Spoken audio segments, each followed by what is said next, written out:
Okay, so that was Coulomb. Coulomb came up with this idea about charges and the law of attraction and repulsion. All right, after him, Antoine Lavoisier. They said it way cooler on the film, but I'm not French, so oh well. He studied closed system and closed reactions. All right, a closed system means a reaction that takes care or goes forward like in a sealed vessel, like this bottle with a lid on it. All right, and you saw in the video what he did with the hydrogen gas, and he was able to prove the law of conservation of matter. The law of conservation of matter says that in ordinary chemical reactions, matter can be changed in many ways, but it cannot be created or destroyed. So for instance, if I take magnesium, which is a metal, and I add it to hydrochloric acid, it produces magnesium chloride plus hydrogen gas. All right, now this is a gas, this is a liquid, this is a solid, and this is a solid. So we've changed all sorts of things here in as far as its form, but the mass is going to stay the same. Now, a smart chemistry student might notice a problem here.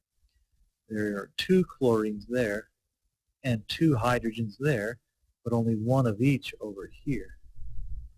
That is fixed by doing what we're going to do in part B of this class, and that's called balancing it. What this means is I need twice as much HCl as I do Mg to get this reaction to go forward. If I do that, the mass is exactly the same. On the left, I would have a mass of roughly 60 grams. No, not 60. Oh, let's see. 36, 36, 72, 24. So 96 grams of matter on the left, I think. Just did that in my head. And then I would end up with 96 grams of matter on the right. So you cannot destroy matter or the mass. It's always there. All right, so that's Lavoisier's theory.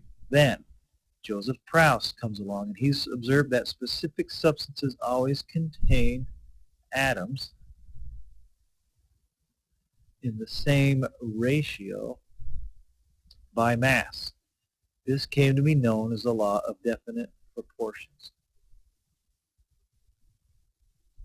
All right, now I'm going to show you a little video clip here in just a second that will talk about this law of definite proportions.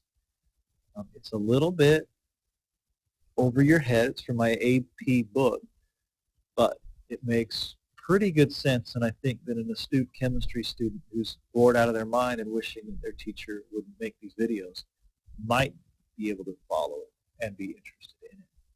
All right, so let's go ahead and play that next clip.